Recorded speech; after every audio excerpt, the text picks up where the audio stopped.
తీసుకుంటారు పెద్దగారు.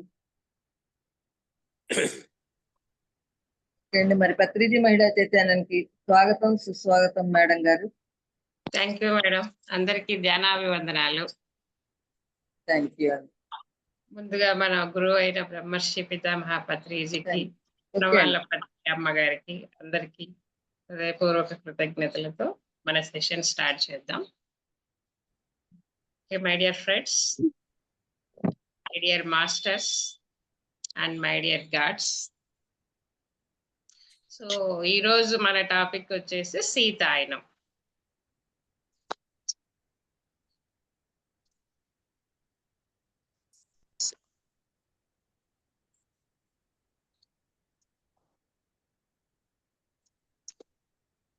ఈ సీతాయనం యొక్క ఆథర్ వచ్చేసి డీనా మెరియం అని అమెరికన్ లేడీ అనమాట. సో అందరికి ఓకే కదా మేడం? వినిపిస్తుందా? వినిపిస్తుంది. ఓకే. సో డీనా మెరియం గారు అని అమెరికాలో ఉంటారు. ఆమె మన మహావతార్ బాబాజీ ఇండియాకి వచ్చినప్పుడు మహావతార్ బాబాజీ వాళ్ళ సొసైటీకి బాగా ఆకర్షితురాలై ఆ యోగదా సత్సంగ్ సొసైటీలో ఒక మెంబర్ అయ్యారనమాట. ఆ విధంగా ఆమెకు క్రియాయోగము, ఈ ధ్యానం గురించి ఒక deep meditation path, spiritual path అనేది ఆవిడ కనుక్కున్నారు. ఆ తర్వాత ఆమెకి ఈ బుక్ రాయడానికి వచ్చిన మెసేజ్ కారణంగా తన గత జన్మలో సీతమ్మ దగ్గర ఉన్న ఒక మీనాక్షి అనే చెలికత్తె అని తన గత జన్మల గురించి తను తెలుసుకున్నారు. అందులో భాగంగానే ఆమెకు వచ్చిన ఇంట్యూషన్ ప్రకారము ఈ సీతాయనం అనే బుక్ జరిగింది. మనకి ఇంతవరకు రామాయణం తెలుసు. రామాయణంలో అంటే రాముడి యొక్క జీవితం గురించి, ఆయన జీవితం యొక్క ప్రయాణం గురించి చెప్పేది రామాయణం. హలో, వినిపిస్తుంది మేడం. అదే సౌండ్ వస్తుంటే నేను మ్యూట్ లో పెడతానండి మిగతా నేను. ఓకే. సో రామాయణంలో మనకు ముఖ్యంగా ఏం తెలుసు అంటే రాముడు ఎలా పుట్టాడు, ఎలా పెరిగాడు, వశిష్ఠుడి దగ్గరికి, విశ్వామిత్రుడి దగ్గరికి ఎలా వెళ్ళాడు, సో రాక్షసులు ఎలా సంహరించుకుంటూ వచ్చాడు, వనవాసం ఎలా చేశాడు, రావణాసుడిని ఎలా చంపాడు, తిరిగి ఎలా వచ్చాడు, అంత రాముడే మెయిన్ హీరోగా ఉంటుంది. సీతమ్మ పాత్ర చాలా తక్కువ ఉంటుంది అనమాట రామాయణంలో. నిజానికి వాల్మీకి రాసిన రామాయణంలో ఇద్దరికి సరి సమానమైన ఇంపార్టెన్స్ తో ఇద్దరి గురించి గొప్పగా వివరించడం జరిగింది. కానీ కాలానుక్రమంలో ఏమవుతుందంటే ఈ మనకి ఎక్కువ స్పిరిచువాలిటీగా కానీ ఈ మేల్ డామినేషన్ వల్ల కానీ ఆ సీతమ్మ పాత్రను తగ్గించుకుంటూ వచ్చి రాముని ఎక్కువ హైలైట్ చేయడం మొదలు పెట్టారనమాట. సో అందుకే మనకి సీత గురించి పెద్దగా విషయాలు ఏం తెలియదు. ఆమె భూమిలో దొరికింది, జనకుడి దగ్గర ఉండింది, సీత రాముడిని పెళ్లి చేసుకుంది, అడవికి వెళ్ళింది, ఇంత మాత్రమే తెలుసు. కానీ సీత యొక్క గొప్పదనం అనేది మనకు విశేషంగా తెలియలేదన్నమాట. కానీ ఈ సీతాయన బుక్లో అసలు సీతమ్మ వారంటే ఏంటి అనేది చాలా గొప్పగా, చాలా అంటే చాలా పూర్తి విపులంగా రాశారనమాట ఈ బుక్. పత్రి గారు దీని గురించి ఎంత గొప్పగా చెప్పారంటే, సీత ఇన్నాళ్ళకు మనకు భూమి మీద సంపూర్ణ రామాయణం దొరికింది అని చెప్పారు. అంటే అర్థం చేసుకోండి ఎంత గొప్ప బుక్ ఈ పుస్తకం. సో ఈ బుక్ రావడం వల్ల ఏమైందంటే ఒక రియల్ వర్షన్ ఆఫ్ రామాయణం దొరికింది మనకి, సీతారామాయణం దొరికింది అన్నట్లు దీన్ని మనం భావించాల్సి ఉంటుంది. సో ఇంకా ఈరోజు విషయంలోకి వెళ్తే జనక మహారాజుతో స్టార్ట్ చేద్దాం. జనక మహారాజు వాళ్ళ భార్య సునైన, వాళ్ళకి పిల్లలు లేరు అన్నమాట. పిల్లలు లేరు. బట్ జనక మహారాజు తెలుసు కదా, ఆయన కూడా రాజర్షి. ఆయన గురువు అష్టావక్రుడు. అష్టావక్రుడి దగ్గర జ్ఞానం తీసుకుని జనక మహారాజు ఎప్పుడూ బ్రహ్మజ్ఞాని అయ్యాడు అనమాట. సో ఒక రాజు బ్రహ్మజ్ఞాని అయితే ఆ ప్రజలు ఎంత హాయిగా ఉంటారో చెప్పండి. చాలా ఆనందంగానే జీవించారు వాళ్ళందరూ, ప్రకృతితో సమమేకమయ్యి ఎక్కడ ప్రకృతికి అనుగుణంగా చాలా చక్కగా తన రాజ్యాన్ని చూసుకునేవాడు జనక మహారాజు.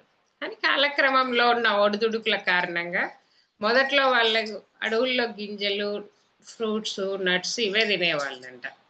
కానీ కాలానుగుణంగా వచ్చే మార్పులకు తగ్గట్టు వ్యవసాయం స్టార్ట్ చేశారు జనక మహారాజు. సో వ్యవసాయం చేసేటప్పుడు కూడా బాగానే జరిగింది, కానీ కొన్నాళ్ళ తర్వాత చాలా సంవత్సరాలు వర్షాలు పడవు అన్నమాట. వర్షాలు ఎందుకు పడవు అంటే అప్పుడు భూమి మీద రాక్షసులు కూడా జీవించేవాళ్ళు.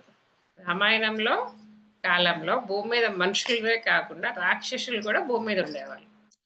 వీళ్ళ విపరీత చేష్టల కారణంగా ప్రకృతి యొక్క వైఫల్యం అనేది వచ్చింది. వీళ్ళు ఎంత మంచిగా ఉన్నా వేరే వాళ్ళ యొక్క ఇన్ఫ్లుయెన్స్ వచ్చినప్పుడు భూమాతతో పాటు దాన్ని అందరూ భరించాల్సిందనే విషయం జనక మహారాజు కూడా అర్థం చేసుకుంటారు. సో ఆ విధంగా ఎక్కువ కరువు వచ్చి వాళ్ళు తినడానికి కూడా కష్టం అవుతుంది అనమాట. ఇప్పుడు ప్రజలతో పాటు ఈ జనక మహారాజు కూడా ఎన్నో ఉపవాసాలు చేయాల్సి ఉంటుంది. ఆ టైంలో వాళ్ళకు పక్కన రాజమైన దశరథ మహారాజు వీళ్ళకి హెల్ప్ చేస్తాడు. మా దగ్గర ధాన్యాగారం ఉంది, తీసుకోండి. కానీ ఫ్రీగా తీసుకోవడం జనక మహారాజుకి ఇష్టం లేదు. ఆ విషయం గ్రహించి ఆయన దశరథుడు కూడా మీ దగ్గర చేనేత పనులు చేస్తారు కదా, బాగా చేస్తారని విన్నాను, వాళ్ళు మాకు హెల్ప్ చేయండి మనండి అంటే ఆయన ఆనందంగా ఆ చేనేత వాళ్ళకి పనికి నియమించి వాళ్ళ దగ్గర నుంచి ధాన్యాగారం తీసుకొని ప్రజలందరికీ పంచుతాడనమాట. ఈయన ప్రజలతో సమానంగా జీవించాడే కానీ జనక మహారాజు ఎప్పుడు నేను రాజును కదా, నేను రాజభోగాలు ఎక్కువ అనుభవించాలి కదా అన్న ఆలోచనతో ఎప్పుడు లేడు ఆయన. ఎందుకంటే ఒక రాజు కూడా ప్రజలతోనే మమేకమై జీవించేవాడు. అంతేకాకుండా జనక మహారాజు ఎక్కువ ఋషులకి ఆ యోగులకి ఎక్కువ ప్రాధాన్యత ఇచ్చి వాళ్ళందరినీ బాగా కలిసేవాడు, వాళ్ళతో ముచ్చటించేవాడు. సో ఇది ఇలా జరుగుతూ ఉన్నప్పుడు ఆయన ఒకరోజు కోరుకుంటాడు అనమాట, ఇంత ప్రకృతి అసమతుల్యత ఇంతగా ఉంది కదా, ఇది ఇంక ఇలాగే కొనసాగితే చాలా విపరీతాలు వస్తాయి భూమి మీద, దీన్ని ఆపాలంటే ఒక జగన్మాత ఆ మహాతల్లే భూమి మీద జన్మించాలి, నాకు ఒక కూతురుగా ఆమె రావాలి అని ఆయన ధ్యానం చేస్తాడు అనమాట. అందరూ అంటారు జనరల్ గా మహారాజు అయి ఉండి నీకు కొడుకు కావాలని కదా కోరుకోవాలి, కూతుర్ని కోరుకుంటున్నావేంటి నువ్వు అంటే, రాజ్యాలు వస్తాయి పోతాయి, బట్ ఈ భూమి సంతులనత ఉందా లేదా అనేదే మనం చూసుకోవాల్సింది. ఇప్పుడున్న ఈ పరిస్థితుల్లో ఆ జగన్మాత వచ్చి భూమిలో ప్రత్యక్షంగా ఫిజికల్ గా భూమి మీదకి వచ్చి అందరికీ, మనుషులకే కాదు జంతువులకి వృక్షాలకి అందరికీ తన ప్రేమను పంచితే తప్ప ఈ భూమి అనేది మళ్ళీ తన సంతులతని తన సమతుల్యతని తను కాపాడుకోలేదు. నేను ఫ్యూచర్ని దృష్టిలో పెట్టుకొని ఒక స్త్రీమూర్తిని బిడ్డగా కోరుకుంటున్నాను అంటాడు అనమాట. సో దీని గురించి అందరూ ఓకే, గురువు మన రాజు ఏం చేసినా ముందు ఆలోచనతోనే చేస్తాడు, ఈ విషయం అందరూ ఏకీభవిస్తారు. సో ఈ విధంగా దీని గురించి ఆయన గాఢమైన ధ్యాన స్థితిలో ఉంటాడు కొన్ని రోజులుగా. ఒక రోజు తను వెళ్తూ ఉంటాడు అనమాట, అతనికి వచ్చిన సందేశం ప్రకారం, ఇంట్యూషన్ ప్రకారం రథాలు తీసుకుని ఎక్కడ చాలా రోజుల వరకు వర్షాలే పడని బీడు భూముల దగ్గరికి నేను వెళ్తున్నాను అని రథం తీసుకొని రెడీ అవుతాడు. అప్పుడు సునైనా మాత కూడా వస్తుంది. వచ్చి ఆయనకు వీడ్కోలు చెప్తుంటే మన బిడ్డను వెల్కమ్ చెప్పడానికి మీరు రారా అని సునైన అడుగుతాడు. అంటే ఆయన అంత ఖచ్చితంగా చెప్పేసరికి ఆమె కూడా టక్కున వచ్చి ఆయన పక్కన కూర్చొని ఇద్దరు వెళ్తారనమాట. జనక మహారాజు సునైనా మాత ఇద్దరు ఒక దూర ప్రాంతానికి వెళ్తారు. ఆ ప్రాంతంలో కొన్ని సంవత్సరాల నుంచి అసలు వర్షాలే ఉండవు, ఇంత బీడు బారిన నేల ఉంటుంది. సో అక్కడికి వెళ్ళి ఇంకా ఒక ప్లేస్ వెళ్ళాక వాళ్ళకి అక్కడ ఇది కరెక్ట్ ప్లేస్ అనిపిస్తుంది, అక్కడ ఆపి ధ్యానం చేయడం స్టార్ట్ చేస్తాడు అనమాట. ఇద్దరు ధ్యానంలో కూర్చుంటారు. ఉదయం నుంచి మధ్యాహ్నం అవుతుంది, సాయంత్రం అవుతుంది, అయినా ఇద్దరు లేయరు. ఒక నిశ్శబ్దము, ఆ అలా ధ్యానంలో కూర్చునేసరికి ఆ చుట్టూ ఉన్న ప్రకృతి కూడా ఒక నిశ్చలతను, ఒక మంచి గంభీరాన్ని పొందుతుంది అనమాట వాళ్ళ ధ్యానానికి. ఇంకా మరుసటి రోజు తెల్లవారుజాము వరకు వాళ్ళు ధ్యానంలోనే ఉంటారనమాట. ఈరోజు వెళ్ళింది మొదలు. తెల్లవారుతూ ఉన్నప్పుడు ఆమెకు ఒక బిడ్డ ఏడుపు వినిపిస్తుంది అనమాట, అమ్మాయి ఏడుస్తున్నట్టు. ఆ యొక్క సింబల్ తో ఆమె కళ్ళు తెరుస్తుంది. కళ్ళు తెరిచి నాకు ఒక చిన్న పాప ఏడుపు వినిపించింది స్వామి అని చెప్తుంది మహారాజు. ఆయనకు కూడా ఒక ఇంట్యూషన్ వస్తుంది లోపల నుంచి. ఇంకా దున్నడం స్టార్ట్ చేయి నువ్వు, ఇక్కడ పాప దొరుకుతుంది. సో ఒక నాగలి తీసుకొని ఒక నిర్దేశించిన ప్లేస్‌లోకి వెళ్లి దున్నుతాడు. అందులో ఒక పెట్టెలో అమ్మవారు పడుకొని ఉంటారనమాట. సో దాన్ని బయటికి తీస్తారు. వెంటనే పెద్ద వర్షం పడుతుందనమాట. ఎన్నో సంవత్సరాల నుంచి పడని వర్షం ఆ పాప దొరికిన వెంటనే వర్షం పడి ఆ నేల, ప్రకృతి అన్నీ శాంతిస్తాయి. అప్పుడు జనక మహారాజు ఇదే ఈమె రావడానికి, ఈమె వస్తూనే ఇంత వర్షం పడిందంటే ఈమె వచ్చాక ఈ భూమికి ఎంత స్వాంతన చేకూరుతుందో అర్థం చేసుకోవచ్చు మనం. ఈమె తనకు తానుగా పుట్టింది కాబట్టి, దట్టు భూమి నుంచి వచ్చింది కాబట్టి ఈమెకు సీత అని పేరు పెడదామని చెప్తారు. సీత అని ఇద్దరు అంటారనమాట. సో ఆ విధంగా ఆమెను తీసుకొని ఇంటికెళ్తారు. ఊర్లో ఆ రాజ్యంలో ప్రజలందరూ సంబరాలు చేసుకుంటారు. ఎందుకంటే ఒక వారసురాలు వచ్చింది. అది కూడా జగన్మాత అని ముందే తెలుసు. మహామాత వచ్చింది భూమి మీదకి అనే విషయం అందరికీ తెలుసన్నమాట.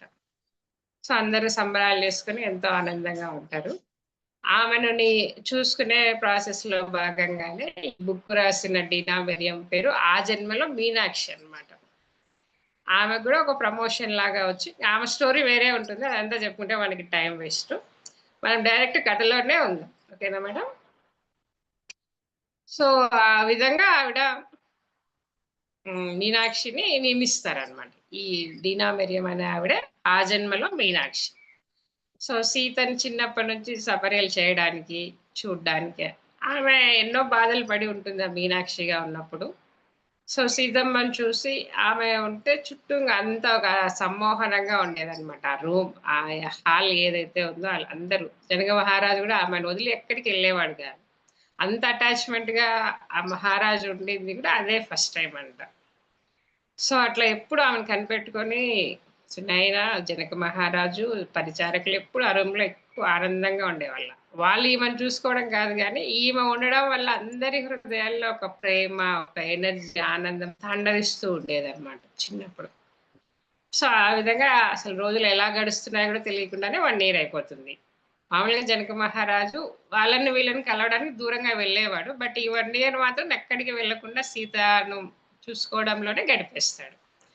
ఇంక సంవత్సరం తర్వాత ఆయనకనిపిస్తుంది వేరే దూరంలో ఉండే ఒక ఋషిని కలవాలి అని అతనికి ఒక మెసేజ్ వస్తుంది. సో దాని ప్రకారం వెళ్ళడానికి సిద్ధమవుతాడు.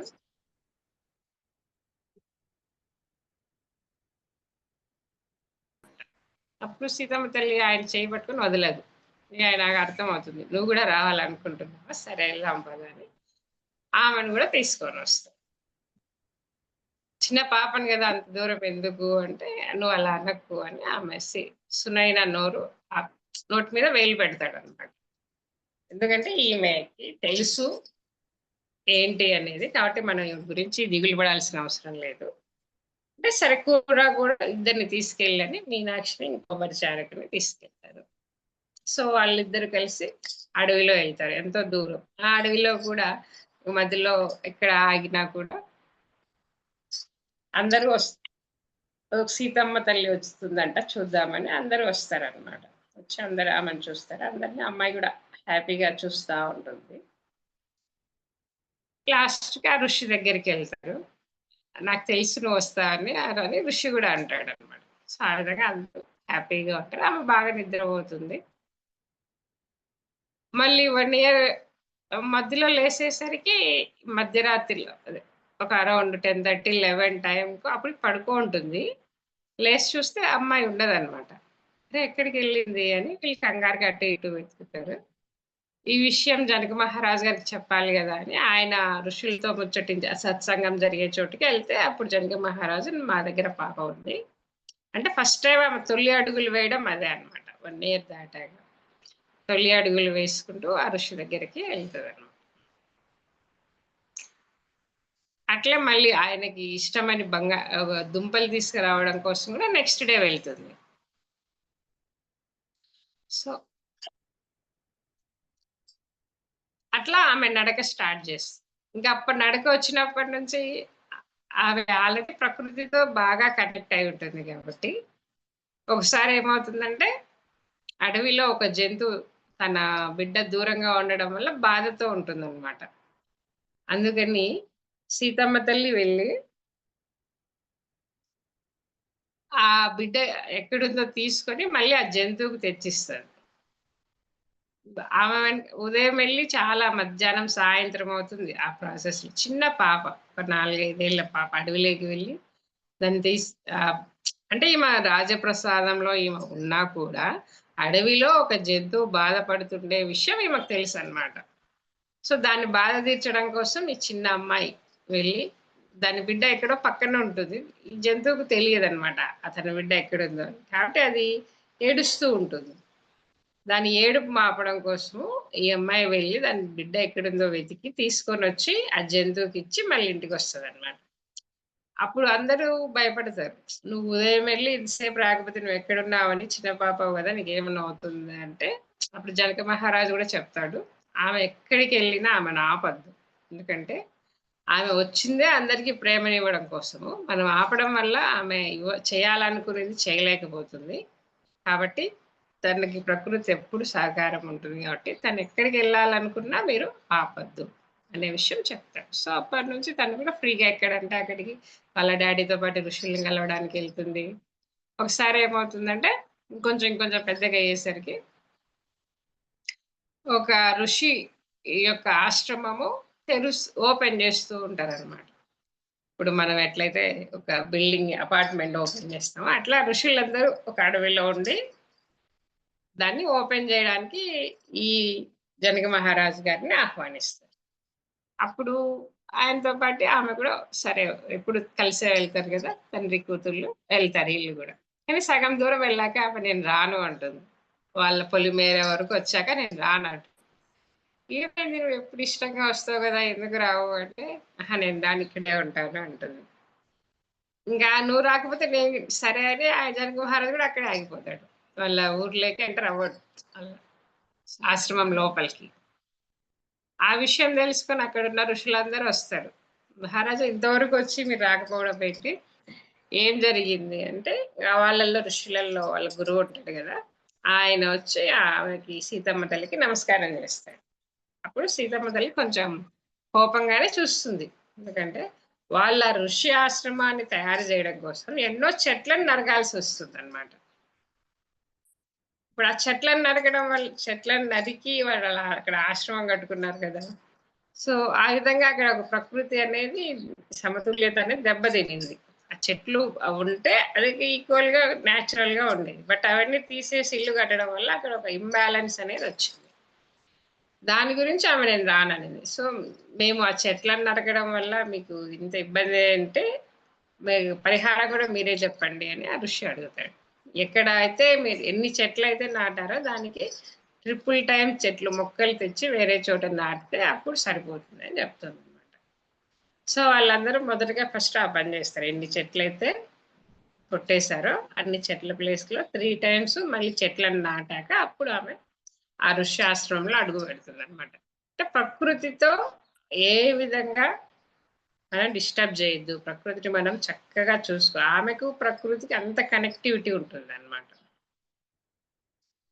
సో అట్లాంటి విషయాలు అందరికీ నేర్పిస్తూ ఉంటుంది. ఇంకా చిన్న విషయాలు ఎట్లా జీవించాలి, ఎట్లా ఉండాలి అనే విషయాలు తన ప్రవర్తన ద్వారానే ఎంత ప్రేమ ఇవ్వాలి అన్నిటికీ, జంతువులకి మనుషులకి అందరికి ఎంత ప్రేమ ఇవ్వాలి అనేది ఆమె చూపిస్తూ ఉంటుంది. సో తను ఆ విధంగా యుక్త వయస్సురాలు అవుతుంది. ఇక్కడ మనకి రామాయణం స్టోరీలో తెలిసిందే కదా, రాముడు లక్ష్మణుడు భరతుడు శత్రుఘ్నుడు ఉంటారు. సో రాముడు కూడా ఒక టైంలో తీర్థయాత్రలకి వెళ్ళేసి రా, రాజ్యం గురించి తెలుసుకోవాలంటే అన్ని తిరిగేసి రా అని దశరథుడు చెప్తాడు. అప్పుడు రాముడు ఏం చేస్తాడు, మొత్తం తిరిగేసి వచ్చాక ఆయనకి ఏమర్థం అవుతుందంటే ప్రజలందరూ ఏం సంతోషంగా లేరు, ఆనందంగా ఏం లేరు అనే విషయం అర్థమవుతుంది. బుద్ధుడి స్టోరీలోనే కదా, రాముడి స్టోరీలో కూడా అది ఉంటుంది. అంత ఆనందంగా లేరు, పుడతారు చేస్తారు కొన్నాళ్ళు బ్రతుకుతారు, కష్టము ఇదే నా జీవితం అని ఆయన ఏమవుతుందంటే ఒకలాంటి వైరాగ్య స్థితికి వెళ్ళిపోతాడు రాముడు. ఆయనకు అన్నం తినాలని కూడా రుచించదు. ఇంతే నా జీవితం, ఏం జీవితం ఇది అన్నట్లు. ఎందుకంటే రాముడు సాక్షాత్తు శ్రీమన్నారాయణుడు అయినా భూమి మీద పుట్టాక ఆయనకు ఆ జ్ఞానం వచ్చే వరకు తెలియదు కదా. కాబట్టి ఆయనకి ఆత్మ జ్ఞానం, బ్రహ్మ జ్ఞానం ఇదంతా అప్పటికి ఇంకా ఆయన నేర్చుకోలేదు రాముడిగా పుట్టాక. స్వతహాగా రాముడు దేవుడు అయినా ఈ జన్మలో తెలుసుకుంటేనే తెలిసినట్టు, లేకపోతే బందర్లాగా ఉన్నట్టే రాముడు కూడా. సో అందరినీ చూసి ఇదేంటి జీవితం, ఇదే నా జీవితం, ఎందుకంటే జీవితానికి అర్థం లేదా, పరమార్థం లేదా అని ఆయన దిగులుతో చాలా చిక్కి శల్యమై ఉంటాడు అనమాట. లిటరల్లీ ఎముకలు వచ్చేంత ఇదిగా అయింటాడు రాముడు కూడా. అప్పుడు ఈయన వస్తాడు, ఎవరు, విశ్వామిత్రుడు. విశ్వామిత్రుడు వచ్చి జనక దశరథుడిని అడుగుతాడు. సో మనం యజ్ఞం చేస్తుంటే రాక్షసులు వచ్చి బాగా డిస్టర్బ్ చేస్తున్నారు, సో మీ పెద్ద కొడుకును పంపించు అని. అసలే రాముడు ఎట్లున్నాడంటే అంత బాధలో ఉన్నాడు, ఆరోగ్యం కూడా సరిగ్గా లేనట్టున్నాడు అనమాట. తినకపోవడం వల్ల చాలా వీక్ గా ఉన్నాడు. కానీ ఋషుల మాటకు ఎదురు చెప్పేంత ధైర్యం చేయలేడు ఈయన దశరథుడు. ఎందుకంటే వాళ్ళు లోక కళ్యాణం కోసమే జీవిస్తుంటారు, వాళ్ళు ఏం చెప్పినా కరెక్టే చెప్తారు. విశ్వామిత్రుడు వచ్చి మీ రాముని పంపించు అన్నాడంటే మేబీ అది కరెక్ట్ టైం అయి ఉండొచ్చు. నేను నో చెప్పలేడు కదా. సరే రాముడు ఉన్నాడు, తీసుకెళ్ళండి అని చెప్తాడు దశరథుడు. రాముడి దగ్గరికి వెళ్తే రాముడు ఎలా ఉంటాడంటే అంత నీరసంగా కూర్చో ఉంటాడు అన్నమాట. అప్పుడు విశ్వామిత్రుడికి విషయం అర్థమయ్యి ఏమైంది అని అడుగుతాడు. ఏంటి జీవితం యొక్క లక్ష్యం ఏంటి, అర్థం ఏంటి, నేను చూసి వచ్చినా కానీ నాకు ఎక్కడ అంత ఆనందం దొరకలేదు అని రాముడు చెప్తాడు. అప్పుడు రాముడు అడిగే క్వశ్చన్లకు విశ్వామిత్రుడు చెప్పే సమాధానాలే వశిష్ఠ గీత అని ఒక బుక్ ఉంటుంది. ఆ బుక్ కూడా మన పిరమిడ్ సొసైటీలో ఉంది, చాలా అద్భుతమైన బుక్, అది కూడా చదవండి. సో వశిష్ఠ గీతలో చాలా శ్లోకాలు ఉంటాయి, అందులో ఒక 150 అంతమైన శ్లోకాలు తీసుకొని మన గురువు గారు అర్థం ఇచ్చి, సముద్రాల లక్ష్మణయ్య అని అప్పట్లో ఉండేవారు ఆయన తిరుపతిలో, ఆయన ద్వారా ఆ బుక్ వచ్చింది. చాలా అద్భుతమైన బుక్, చదవండి. వశిష్ఠ గీత చెప్తాడనమాట. అది రాముడు విశ్వామిత్రుడి యొక్క సంవాదం. ఎట్లయితే మనకు భగవద్గీత ఉందో, మనకు భగవద్గీత గురించే తెలుసు, కానీ జనకుడికి వాళ్ళ గురువు చెప్పింది అష్టావక్ర గీత, అది కూడా ఒకటి ఉంది. అలాగే ఈ రాముడికి ఈయనకి విశ్వామిత్రుడికి మధ్య జరిగే సంవాదం కూడా ఒకటి ఉంది, దాన్ని వశిష్ఠ గీత అంటారు. వశిష్ఠ గీత అని పేరే కానీ అందులో జరిగే సంవాదము విశ్వామిత్రుడికి ఈయనకి ఉంటుంది అనమాట. యోగ వాసిష్టం అంటారు దాన్ని. సో ఆ విధంగా ఆయనకి జ్ఞానాన్ని ఇచ్చి, సో జ్ఞానం తెలుసుకున్నాక ఆటోమేటిక్గా, సో జ్ఞానమే బలం కదా, జ్ఞానమే ఎనర్జీ. కాబట్టి రాముడు విషయం అతనికి ఉన్న అపోహలన్నీ తొలగిపోయాయి కాబట్టి, ఓహో నేను ఆత్మని, అందరూ కూడా ఆత్మ పదార్థాలే, ఆ విషయం అతనికి రాముడికి అప్పుడు తెలుస్తుంది. తెలుసుకొని నార్మల్ అయ్యి నేను యుద్ధానికి సిద్ధం పద అని విశ్వామిత్రుడితో కలిసి అడవికి వెళ్తాడు. సో అడవికి వెళ్ళాక అక్కడ ఏమవుతుంది, ఇంకా తాటకి ఎంతో మంది రాక్షసుల్ని చంపాల్సి వస్తుంది. ఎవరైనా వాళ్ళవి కూడా ప్రాణాలే కదా, ఎంత రాక్షసులు దుర్మార్గులైనా చంపితే కింద ఘోష అనేది ఉంటుంది. రాముడు లక్ష్మణుడు వెళ్తారు కదా, తాటకి అనేది ఒక స్త్రీ, దట్టు ఒక స్త్రీ చంపాను కదా నాకు పాపము అన్నట్లు రాముడు మళ్ళీ ఫీల్ అవుతూ ఉంటాడు అనమాట. అప్పుడు అక్కడ ఈ సీతమ్మ తల్లి వచ్చి ఉంటుంది, వాళ్ళు ఒక ప్లేస్కి వచ్చిస్తారు. ఆ ప్లేస్ లోకి సీతమ్మ తల్లి ఈ మీనాక్షి విహారానికి వచ్చి ఉంటారు. వాళ్ళని చూసి వాళ్ళు అడగదు, ఈమెకు అన్ని తెలుసు కాబట్టి చెప్తుంది అనమాట. మీరు చంపింది లోక కళ్యాణం కోసమే, అది స్త్రీనా పురుషుడు విషయం కాదు, కాబట్టి మీరు దిగబడద్దు, మీ వల్ల మంచి జరిగింది అనే విషయం సీత రాముడికి చెప్తుంది. అప్పుడు రాముడు కూడా సీత దగ్గర మొదటిసారి జ్ఞానం తీసుకుంటాడు. తీసుకొని ఓహో ఇదే విషయం అని కొంచెం కోలుకుంటాడు అనమాట. అప్పుడే విశ్వామిత్రుడు తెలీదా తెల్లవారినా కానీ, సో వాళ్ళు విశ్వామిత్రుడు సరే నీకు కళ్యాణం సమయం వచ్చింది పద వెళ్దామని జనక మహారాజు దగ్గరికి వెళ్ళడము. అక్కడ తెలుసు కదా సీతారాముల కళ్యాణం లాగా ఫస్ట్ జనక మహారాజు ఇది ఇస్తారు కదా, సో ఎవరైతే ఆ శివధనస్సును విరుస్తారో వారికి సీతమ్మ తల్లిని అనేది చాటింపు అయితే వేయించారు, కానీ మామూలుగా ఒక జనరల్ రూల్ ప్రకారం జనక మహారాజు కూడా తెలుసు రాముడే వచ్చి సీతమ్మని పెళ్లి చేసుకోవాలి అని. సో అందులో భాగంగానే చాలా మంది రాజులు ఎక్కడ ఎత్తుతారో అంటే జనక మహారాజా ఫస్ట్ గాబరా పడతాడు కానీ ఎవరి వల్ల అవ్వదు. ఎందుకంటే వీళ్ళ డెస్టినీ వీళ్ళిద్దరు కలవాలి కాబట్టి అది ఎవరి వల్ల అవ్వదు. రాముడు వచ్చి శివధనస్సుని పైకి లేపడం, సీతమ్మ తల్లి వచ్చి ఆయన మెల్లో వరమాల వేయడం, మ్యారేజ్ చేసుకోవడం దానికి అవుతుంది అనమాట. అందరూ సంతోషంతో ఆశీర్వదిస్తారు వాళ్ళిద్దరిని. సో ఆ విధంగా వాళ్ళ యాత్ర స్టార్ట్ అవుతుంది సీతాయనంలో. సో ఆ పెళ్లి చేసుకొని ఇంకా ఆమెను అప్పగించేటప్పుడు అందరూ చాలా బాధపడతారు. ఎందుకంటే అసలు ఇన్నాళ్ళు ఆమె ఉండడమే ఆమె ఆమె ప్రజెన్సే ఎంతో సెలబ్రేషన్ గా ఉండేది అందరికి. అలాంటిది ఇంకా అన్నిటిని వదులుకొని అక్కడికి వెళ్ళడం గురించి తెలుసు కదా. అప్పగింతలప్పుడు అందరూ బాధపడతారు. సో అందరి దగ్గర వీడ్కోలు తీసుకొని సీతమ్మ తల్లి రాముడితో కలిసి వీళ్ళ అయోధ్య నగరానికి వచ్చేస్తుంది. సో అది ఒక ఘట్టం.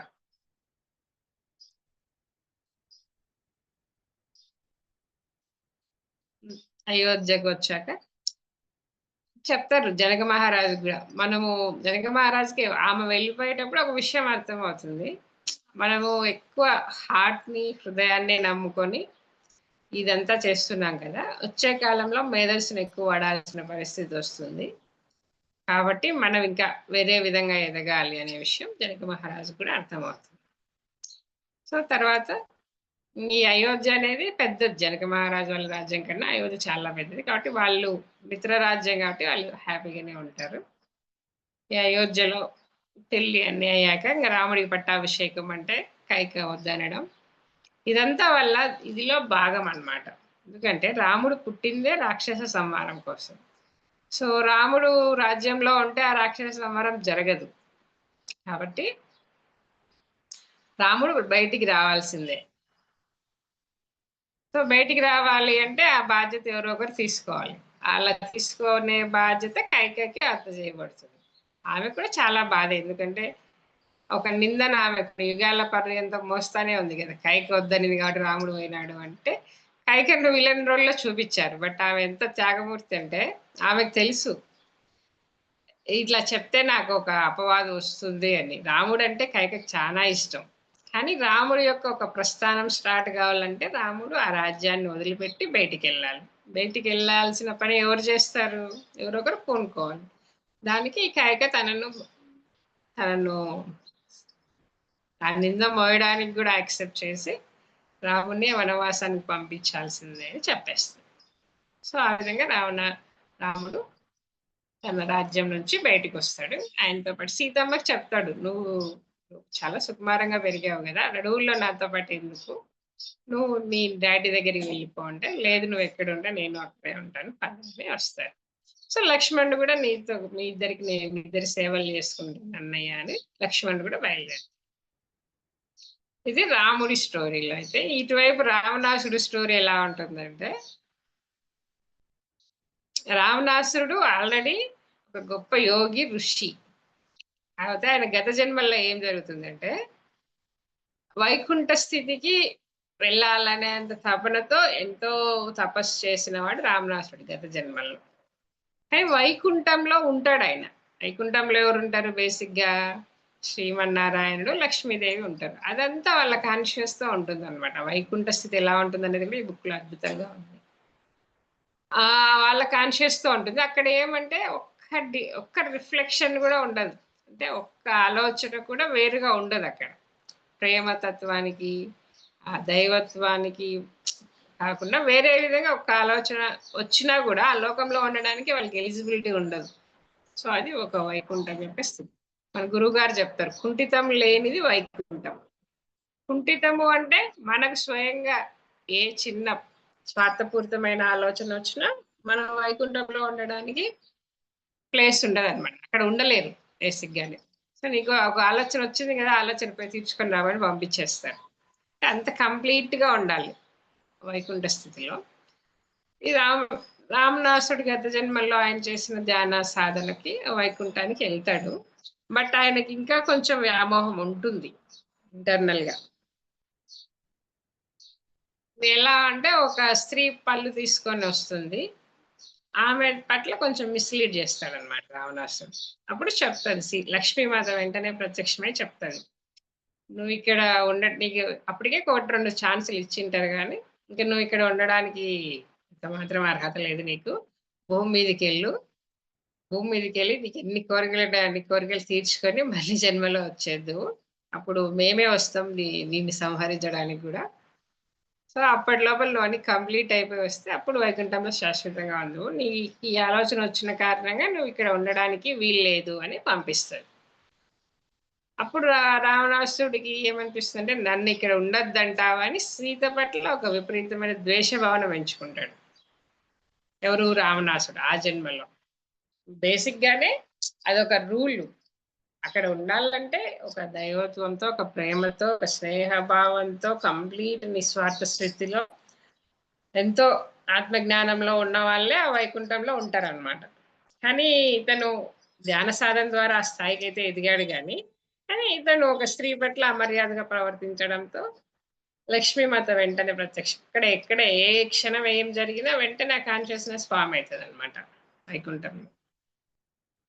ఆ కాన్షియస్ లోంచి లక్ష్మీమాత ఫామ్ అయి చెప్తుంది, నీకు ఇంకా కొంచెం ఉంది కాబట్టి నువ్వు భూమి మీదకి వెళ్ళి తీర్చుకోండి, నో ప్రాబ్లం, మళ్ళీ ఇక్కడే శాశ్వతంగా ఉండొచ్చు కదా, బట్ ఇటువంటి ఆలోచనతో ఇక్కడ నువ్వు కొనసాగడానికి వీల్లేదు, నువ్వు వెళ్ళు అని చెప్తాను. నన్ను వైకుంఠంలో ఉండొద్దంటావా, ఎంత ధైర్యం, ఉండొద్దంటావా, నన్ను అవమానిస్తావా అంటే ఒక నెగిటివ్ ఫీలింగ్ ఆమె పట్ల కలుగుతుంది అనమాట ఆ జన్మలో రావణాసుడు. అతను అక్కడి నుంచి వచ్చాక తన కోరికను తీర్చుకోవడం కోసము, కోరికలు ఎక్కువ అంటే అది రాక్షసుల రూపంలోనే కాబట్టి రాక్షసుడిగానే పుడతాడు. సో ఇంకా రాక్షసుడిగా పుట్టి అతను ఎన్ని అరాచకాలు చేస్తుంటాడో అన్ని అరాచకాలు చేస్తాడు. అసలు ఎన్ని వేల మంది రాక్షసులు, ఎంత హింస ఉండేదో అప్పట్లో భూమి మీద. ఎందుకంటే రాక్షసులు కూడా భూమి మీద ఉన్నారు, వాళ్ళకి హింస చేస్తేనే ఆనందం. ఆ హింస వల్ల భూమి అనేది చాలా ఇబ్బంది పడుతుంది అన్నమాట. ఆ ఇబ్బందిని తొలగించడం కోసమే ఇప్పుడు ఆ లక్ష్మీనారాయణులు రాముడు సీతగా పుట్టాల్సి వచ్చింది. సో ఆ విధంగా రావణాసుడు భూమి మీదకి వచ్చాడు.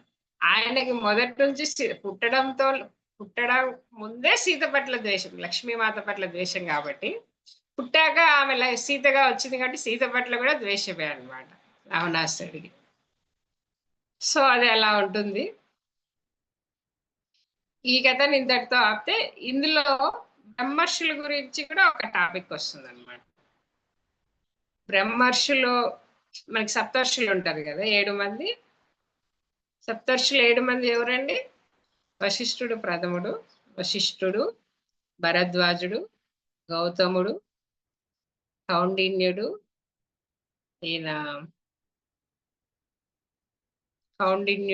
అత్రి మహాశయుడు, జమదగ్ని, ఈ 7 మంది ఉంటారు. వీళ్ళ గురించి కూడా ఇందులో ఒక ఇది వస్తుంది, టాపిక్ వస్తుంది.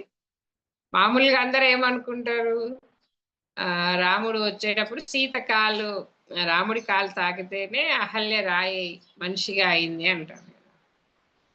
సో దానికన్నా ముందు స్టోరీ ఏంటంటే, అహల్య ఏదో తప్పు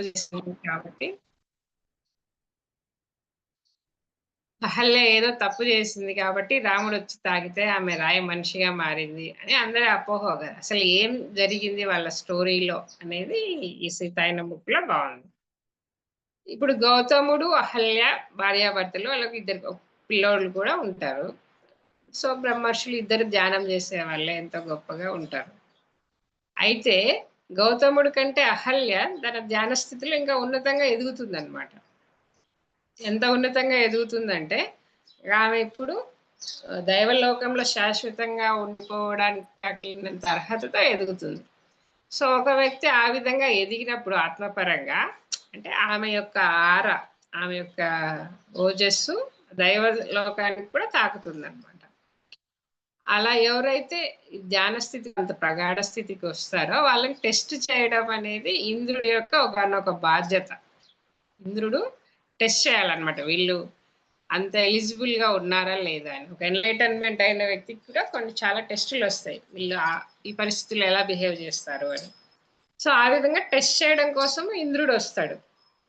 సో ఇంద్రుడు వచ్చినప్పుడు ఎలా అతని రూపంలో వస్తాడు, గౌతముడి రూపంలో వస్తాడు.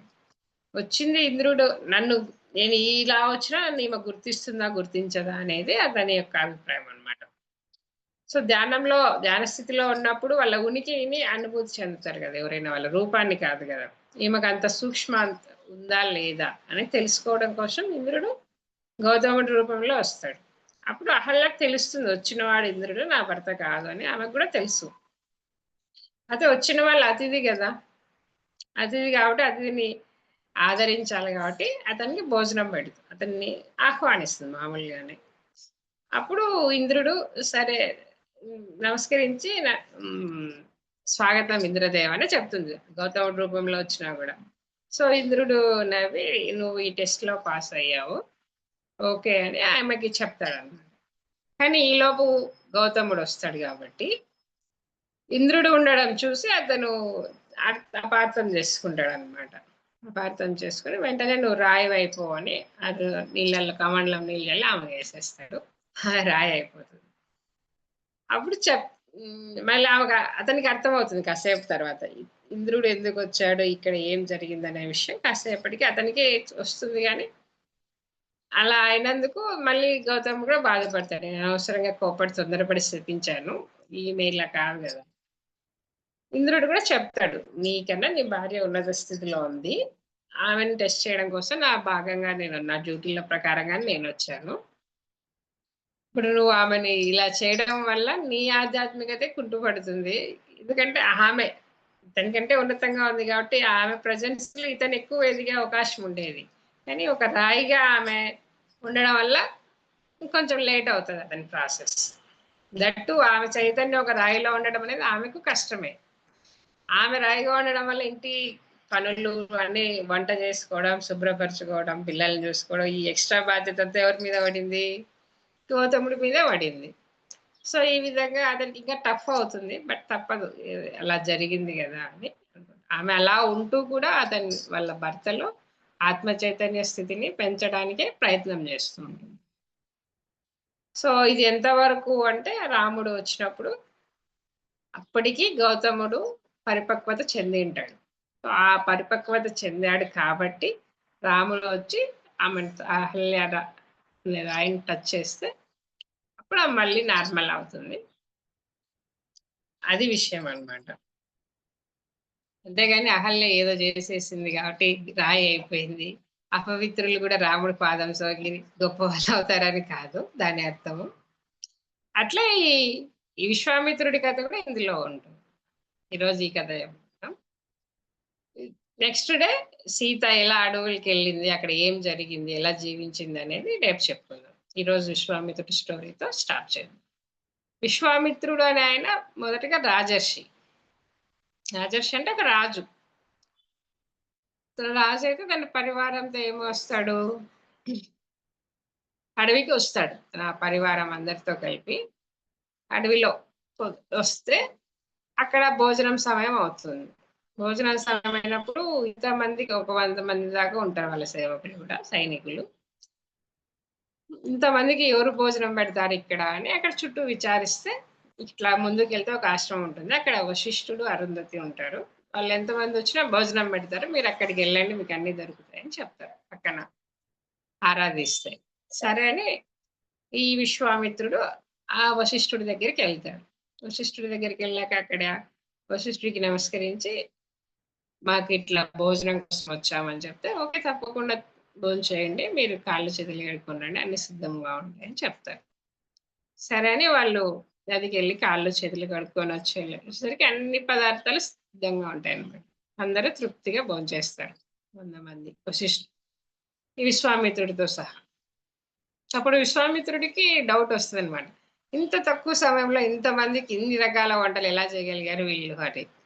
వశిష్ఠుడిని ఆ విషయం అడుగుతాడు, ఎలా సాధ్యమైంది మీకు అంటే అప్పుడు ఆయన చెప్తాడు, ఇది మా దగ్గర కామధేను ఉంది, ఇంద్రుడు మాకు కామధేను గిఫ్ట్ గా ఇచ్చాడు కాబట్టి అది ఏం అడిగినా ఇస్తుంది కాబట్టి దాన్ని అడిగే మేము ఇదంతా చేసామని చెప్తాడు. సరే అయితే ఆయనకు అనిపిస్తుంది అడవిలో ఉండే మీలాంటి వాళ్ళ దగ్గర కామధేను ఎందుకు, నేను రాజుని కదా, నా దగ్గర ఉంటే ఇంకా ఎక్కువ యూజ్ అవుతుంది, కాబట్టి ఆ కామధేను నాకు ఇచ్చేయండి అని అడుగుతాడు వశిష్ఠుడు అహంకారం. అట్లుంది ఈయన విశ్వామిత్రుడు అహంకారం. అంటే వశిష్ఠుడు ఏమంటాడంటే, సరే నాకైతే గిఫ్ట్ గా వచ్చింది, కామధేనుకు కూడా ఇష్టం ఉందో లేదో మీ దగ్గరికి రావడం, దాన్ని అడగండి, అది వస్తే తీసుకెళ్ళండి అనే చెప్తాడు వశిష్ఠుడు. సరే అని విశ్వామిత్రుడు వెళ్ళి కామధేనుడు అడుగుతాడు, నువ్వు నాతో ఉంటావా, మా రాజ్యంలోకి వస్తావా అంటే, అది రానని చెప్తాడు. ఎందుకంటే దానికి ఈ సాత్వికులతో ఉండడం ఇష్టం, కానీ పోయి రాజప్రసాదంలో ఉండడం ఇష్టం లేదు కాబట్టి.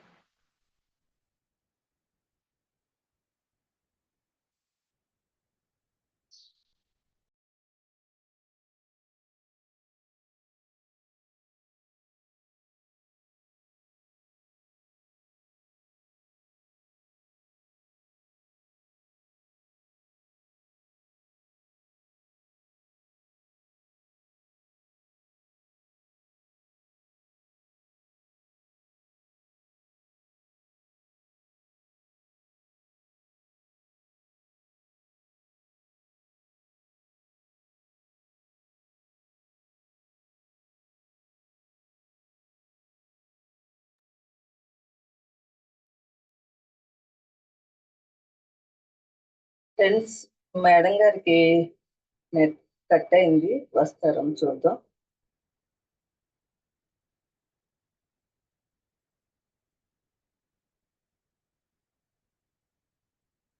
ఒక నిమిషం చూద్దామండి. ఆవిడకి కరెంట్ పోయి ఉండొచ్చు.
మరి మేడం గారికి కరెంట్ పోయి ఉండొచ్చండి, ఆవిడ లీవ్ అయి ఉన్నారు.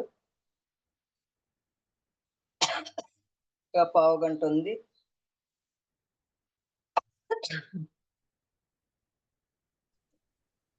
చూద్దాం జాయిన్ అవుతారేమో. Madam, okay okay, thank you madam గారు, కంటిన్యూ. అది డిస్కనెక్ట్ అయింది. Okay, thank you, continue. Battery లో ఉంది, ఒక 5 minutes చెప్పేస్తాను. Okay okay. సో ఏమంటారంటే, కామధేను రాని అంటుంది. అప్పుడు అతను అవమానంగా ఫీల్ అవుతాడు విశ్వామిత్రుడు. సరే మీకు ఇది ధ్యానం చేయడం వల్ల వచ్చింది కదా, నేను చేస్తా అప్పుడు నాకు వస్తుందని ఆయన ధ్యానానికి కూర్చుంటాడు అప్పుడు మొదటిసారిగా విశ్వామిత్రుడు. సో ఆ విధంగా ఇంకా రాజ్యాన్ని పక్కన వాళ్ళ కొడుకులకు అప్పచెప్పేసి వచ్చి ఈయన ధ్యానం చేయడం స్టార్ట్ చేశాడు. అది విశ్వామిత్రుడికి స్టార్ట్అప్ అన్నమాట, ధ్యానం చేసుకోవడానికి. వచ్చి ధ్యానంకి కూర్చొని ఇంకా ఎంతో ధ్యానం చేస్తాడు. ధ్యానం ప్రాసెస్ లో ఎన్నో జరుగుతాయి కదా, మనకు తెలిసిందే. మేనక వస్తుంది, ఫస్ట్ ఎంతో మంది దేవతలు, ఇద్దరు అప్సరసులు వస్తారు, వాళ్ళను కాదు కానీ మళ్ళీ తర్వాత మేనక వస్తుంది. ఎందుకంటే ఆయన ధ్యానం చేసి చేసి చాలా డీలా పడిపోయినాడు. ఆయనకి ఇంకొక కొత్త ఉత్సాహాన్ని, కొత్త ఉత్తేజాన్ని ఇవ్వడం కోసం దేవేంద్రుడు ఆయనకి పంపిస్తాడు, అంతేగాని ఆయన తపోభంగం చేయడానికే కాదు. సో ఆ విధంగా ఆమెతో కొన్నాళ్ళు హ్యాపీగా జీవించి వాళ్ళకు ఒక బిడ్డ పుడతాడు. ఆ బిడ్డ శకుంతలని మళ్ళీ ఆ ఋషులకి ఇచ్చి మేనక వెళ్ళిపోతుంది. ఈయన తపస్సు చేయడానికి ఈయన వెళ్తాడు. ఇంకా కొన్నాళ్ళు ధ్యానం చేశాక ఆయన ధ్యాన శక్తితో ఏమవుతుంది, ఇంకొక చాకలివాడు వస్తాడు, త్రిశంకు స్వర్గం కావాలని పంపిస్తే వద్దు అని దేవేంద్రుడి కిందికి పంపిస్తాడు. ఇవన్నీ మనకు తెలిసిన స్టోరీనే కదా. సో మళ్ళీ అతని కోసం త్రిశంకు స్వర్గాన్ని విశ్వామిత్రుడు సృష్టిస్తాడు. సో విశ్వామిత్రుడు త్రిశంకు స్వర్గాన్ని ఎందుకు సృష్టించాడంటే, ఒక వ్యక్తి ధ్యానం చేస్తే ఒక స్వర్గాన్ని కూడా స్థాపించగలడు, అంత ధ్యాన శక్తి అతనికి ఉంటుంది అని తెలియజెప్పడం కోసము అతను ఆ స్వర్గాన్ని స్థాపిస్తాడనమాట. ఓకేనా మై డియర్ ఫ్రెండ్స్? ఒక ధ్యాన శక్తితో ఒక స్వర్గాన్నే స్థాపించగలిగినప్పుడు ధ్యాన శక్తితో మన జీవితాన్ని మనం మార్చుకోలేమా? మన జీవితమే కదా ఇది. మన జీవితాన్ని ఇంకా మనం ఎంత గొప్పగా మార్చుకోవచ్చు అనే విషయం అందరికీ తెలియజేయడం కోసము విశ్వామిత్రుడు అక్కడ స్వర్గాన్ని స్థాపిస్తాడు. అప్పుడు ధ్యానశక్తి ఆయనకి ఆటోమేటిక్‌గా తగ్గుతుంది. ఒక సృష్టి చేశాక ఆ ఎనర్జీ తగ్గుతుంది కదా! ఇప్పుడు మన దగ్గర డబ్బులున్నాయి. ఖర్చు పెట్టి ఒక వస్తువు తెచ్చుకున్నాం. మన దగ్గరున్న డబ్బులు తగ్గుతాయా లేదా? తగ్గుతాయి కదా! అలాగే మన ఎనర్జీతో ఏదైనా ఒక సృష్టి చేసినప్పుడు ఆటోమేటిక్‌గా ఎనర్జీ అంటే ఇక్కడ డబ్బులు. ఆయన శక్తి కూడా తగ్గుతుంది. ఆయన మళ్ళీ ధ్యానానికి కూర్చుంటాడు. అట్లా ఎంతో ధ్యాన సాధన చేసి ఎంత చేసినా రాజు గదా! ఆ కోపము, అహంకారం అనేవి ఇంకా అతనికి పోవన్నమాట. సో, ఎంతో ధ్యాన సాధన కొన్ని సంవత్సరాల సాధన చేసిన తర్వాత వశిష్ఠుడు నాకిప్పుడు బ్రహ్మర్షి పదవి అని ఇంద్రుడిని అడుగుతాడు. బ్రహ్మర్షి పదవి ఇయ్యాల్సింది వశిష్ఠుడే. ఒక బ్రహ్మర్షి ఇంకొకరికి బ్రహ్మర్షి పదవి ఇస్తాడు. నేను గాదు. ఎళ్లి వశిష్ఠుడిని అడుగు అని చెప్తాడు. సరే అని వశిష్ఠుడి దగ్గరికొస్తాడు. అప్పటికే ఆయన ఎంతో సాధన చేసి, ఎంతో తెలుసుకొని ఉంటాడు. బ్రహ్మజ్ఞాని అయ్యే ఉంటాడు. ఎవరు? విశ్వామిత్రుడు. ఎంతైనా కానీ అతని పర్సనల్ ఇగో అనేది ఇంకా అతనికి పోలేదన్నమాట. సో, వశిష్ఠుడి దగ్గరికొచ్చి ఇప్పుడు నువ్వు నాకు బ్రహ్మజ్ఞాని అనే బిరుదు ఇవ్వు. నువ్వు ఇస్తే గాని నేను బ్రహ్మర్షిని అవ్వలేను. కాబట్టి నువ్వు ఇవ్వు అంటే వశిష్ఠుడు చూస్తాడనమాట విశ్వామిత్రుడిని. నువ్వు ఇంకా దానికి ఎలిజిబుల్ అవ్వలేదు అని చెప్తాడనమాట. నేను ఇన్నేళ్ల తపస్సు తర్వాత కూడా నన్ను ఎలిజిబుల్ కాలేదంటావా? నువ్వు బ్రహ్మర్షి పదవి నాకు ఇయ్యవా అని వశిష్ఠుడికి 100 మందికి పిల్లలుంటే 100 మందిని చంపేస్తాడు ధ్యాన శక్తితో విశ్వామిత్రుడు.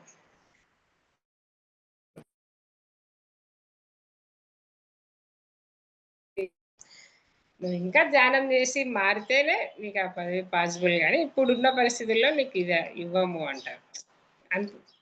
అతడికే పశ్చాత్తాపం కలిగి అతను వెళ్ళిపోతాడు విశ్వామిత్రుడు. అంతమందిని చంపినా కూడా ఏమన్నారు వీళ్ళు, ఏం రియాక్ట్ కారు. అది ఒక బ్రహ్మర్షి యొక్క తత్వం. వశిష్ఠుడి యొక్క 100 మంది పిల్లల్ని చంపినా కూడా వాళ్ళ భార్య వశిష్ఠుడు ఇద్దరు ఏ విధంగా రియాక్ట్ కారు. సరే నీకు ఇప్పుడు ఎలిజిబుల్ కాదని చెప్పాం కదా, నువ్వు ఎంత చేసినా ఏం జరగదు అని చెప్తాడు. సరే అని విశ్వామిత్రుడు వెళ్ళిపోతాడు. అప్పుడు అరుంధతి మాత ఎంతైనా తల్లి కదా, చాలా బాధపడుతుంది అనమాట. ఆమెకి ఇంకా కొంతమంది ఆడపిల్లలు కూడా ఉంటారు. అప్పుడు ఈమె ఏం చేస్తుందంటే ఎక్కువ ధ్యానం చేసి ఆమె ఒక లోకాన్ని సృష్టిస్తుంది అరుంధతి. అందులో కేవలం ఆడవాళ్ళే ఉండేటట్టు, ఈ మగవాళ్ళు లేకుండా అలా సృష్టించి అంటే ఆమె ఒక లోకాన్ని సృష్టించి ఆ లోకం యొక్క గొప్పదనాన్ని తీసుకెళ్తాడు. అందులో వాళ్ళ కూతుర్లు అందరూ ఉంటారన్నమాట. ఆమె ఆ లోకాన్ని సృష్టించింది కాబట్టి ఆమె అరుంధతి నక్షత్రం అయింది. అందుకే మ్యారేజ్ అయినప్పుడు అరుంధతి నక్షత్రం అని చూపిస్తారు. సో ఈ విధంగా వశిష్ఠుడు, విశ్వామిత్రుడు, ఇంకా గౌతముడు వీళ్ళ స్టోరీస్ కూడా ఈ సీతాయన బుక్లో బాగుంటాయి. మళ్ళీ కొన్ని వేల సంవత్సరాల తపస్సు తర్వాత కానీ విశ్వామిత్రుడు ఆ బ్రహ్మర్షి పదవికి అర్హుడు కాడనమాట. అర్హత వచ్చినప్పుడు విశ్వామిత్రుడు ఇంకా వెళ్ళడు.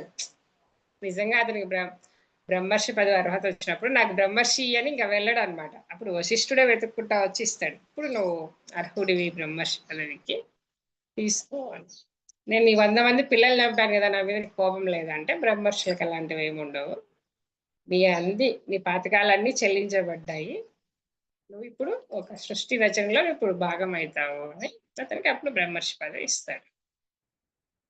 సో ఆ విధంగా వీళ్ళ స్టోరీస్ కూడా సీతాయన బుక్ లో చాలా గొప్పగా ఉంటాయి. ఓకేనా మేడం? ఈరోజు క్లాస్ ఓకే. దీని గురించి ఏమైనా మాట్లాడాలనుకుంటే మాట్లాడండి.